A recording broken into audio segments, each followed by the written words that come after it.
Hi everyone, and welcome to another episode here in the west coast of Ireland of our Irish country life. And today I'm going to be making for you a delicious carrot cake. Now, we're all seeing every day on Instagram and on Facebook all the 3 ingredients this and 3 ingredients that, and I'm a fan of the 3 ingredients myself, but sometimes something as special as a homemade carrot cake deserves to have a few extra ingredients. And so, very simple recipe, all in one bowl, and I'm going to go through all the ingredients with you and simply stir it up and pop it into your loaf tin. And I like to do it in the loaf tin because normally when we have afternoon tea or when we have somebody coming to visit the gardens, it's just easier for slicing, I feel, if it's in a loaf tin. You can make it in a round tin, 2 sandwiches, and sandwich it with the icing together. The icing I will make after I do the ingredients for the cake itself. So, first of all, we need our bowl. We also need a sieve, and in the sieve I've got 265 grams of self-raising flour, which I am going to sieve into the bowl. It's very important to sieve your flour because there could be little bits, and nobody wants to bite into a slice of delicious carrot cake and end up with a horrible gritty bit in there. So once we've sieved our flour, and you can see there is one bit in there, so that's staying there and it's not going into our lovely cake. Okay. Then into that, we also need to put a 230 mils of vegetable oil. So that's going just straight in with our flour. Okay, so we have our 230 mils of vegetable oil. And into that, I will put a teaspoon and a half of good vanilla extract. Okay, so you'll also need to preheat your oven to 160 fan or gas mark 4. Today I'm going to be making the carrot cake in the Aga, so that's already preheated. Now, in with that, we're going to put in 4 lovely large free-range eggs. But you can use normal shop-bought eggs if you can't get, only because I have a friend up the road who has chickens, so she's always supplying me with lovely free-range eggs.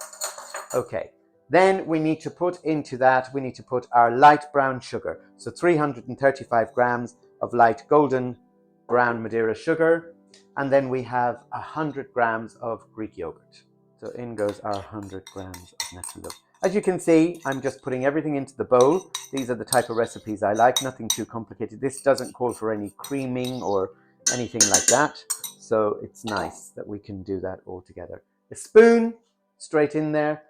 And we have 1 orange zested. So in we go. Just the zest of 1 nice orange. And that goes in. Now, very important part for a carrot cake is the carrots.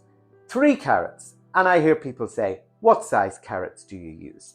So I use a standard size carrot. Now, we laugh. I had this joke in my own head this morning because we talk about inches, yeah?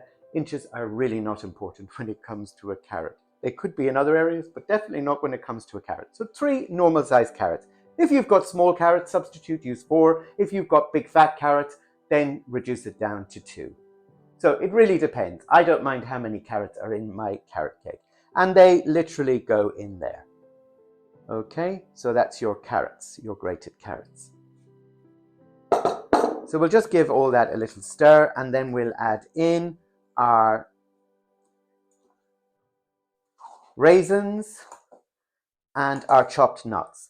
And what I have done is I have popped in there into the nuts. I like to toast. When I'm using nuts in any recipe, I like to toast them slightly first. It brings out the nuttiness in the nuts, which is really nice. You can really get that flavor in the cake. So what I've done is I've done 100 grams of chopped walnuts, and I have literally put them into a dry pan. Okay, and into that dry pan, I have also put 2.5 teaspoons of cinnamon, and I have also put 1/4 of a teaspoon of nutmeg. And that there is all being warmed up on the top of the Aga and just lightly toasted, and that helps to bring out the flavor of the spices as well, the cinnamon and the nutmeg. I also put in there, because I like that tiny little bit of sweet in my carrot cake, 1/4 of a teaspoon of ginger. That's dry ginger, powdered ginger. And again, that's all gone into the pan with the nuts. So once you've toasted them and you've livened up the flavor of the spices, you can then just add them straight into the mix. So first of all, I'm going to add my raisins. You can use raisins or sultanas, or you don't have to use them if you don't want to. But I like them because they add that lovely moistness to the cake. Okay, and that was 100 grams of raisins gone in there. Okay, so now we'll add in our toasted nuts. So they can all just go in there, and that's got our lovely cinnamon and nutmeg spice, and it really does smell amazing once it's been ever so lightly toasted. Now, you don't have to toast them if you don't want to. You can just throw them in. But like I said, I like to give them that little bit of a toasting. It just helps to bring out the flavor. And now you can see you've got that lovely, delicious carrot cake recipe. Scooter is snoring away there in his bed. He's thinking, I am so looking forward to carrot cake. Is actually one of Scooter's very, very favorites. He loves carrot cake. We do pick out the raisins and we give him the rest. Okay, so now that it's all mixed in the bowl, we're going to put what's in here into our lovely loaf pan tin, and then we're going to pop it into the oven. It should take about 45 to 55 minutes, but you can always check by inserting a wooden skewer into the center of the cake, and if it comes out clean, then it's cooked. If there's little bits stuck to it, then you need to leave it a few more minutes because it's not quite done. So we'll get this into the oven, and we'll get lovely aromas going on around the kitchen. Okay, so now I'm going to pop it into the oven, and it'll take probably 45 to 55 minutes depending, and we will stick a wooden skewer into the center, and if the wooden skewer comes out clean, it's cooked. If there's bits stuck to your wooden skewer, then you need to leave it for another 5 or 10 minutes. It really depends on your oven. So we'll pop that in, we'll check it after 50 minutes, and we'll see how we go. Okay, so why is it, I hear you ask, whenever Nikolai decides to do a video, there is always a drama with him and Scooter. So today's drama, cakes are in the oven, I've cleared up, I've gone to get my ingredients together to show you how to make the lovely cream cheese icing for the top of the carrot cakes. I've put aside in a little bowl approximately 12 or 13 walnuts to decorate the top of the cake once the icing's gone on, to go to get the ingredients to realize that this young man has sat and ate all the walnuts. So when I've accused him, he's kindly put it to me, you do understand the carrot cake is my favorite cake, and on top of the cake is the walnuts, so I decided that I was going to eat them. So therefore, folks, we're going to have to substitute today. We're going to have to use pecan nuts instead of walnuts, but you can just pretend Scooter didn't eat the walnuts, and we have got 10 or 12 walnuts to go on top.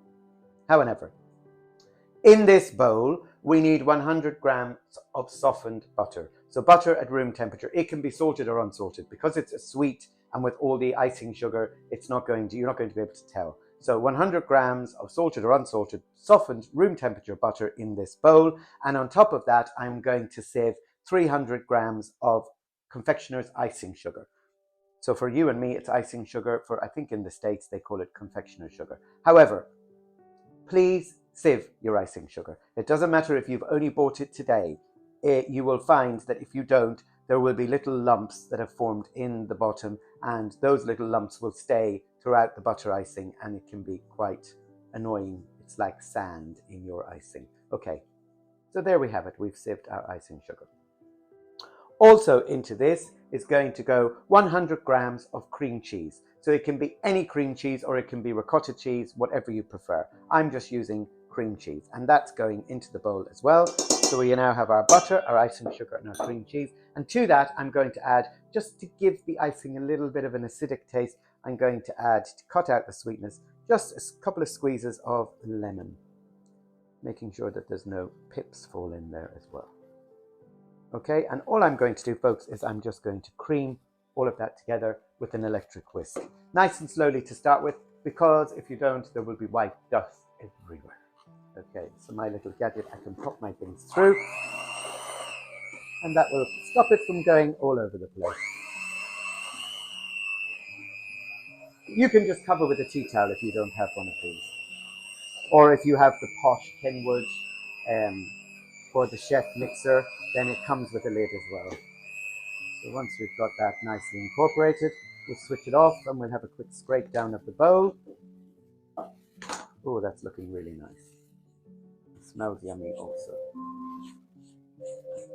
Okay, so our cream cheese frosting for the top is a little bit heavy, so I'm just going to add just literally a tiny drop of milk, maybe a tablespoon, just to loosen it up a little bit. Otherwise, you won't be able to spread it on your completely cooled cake. And remember, that's a very important part, is that the cake must be completely cold.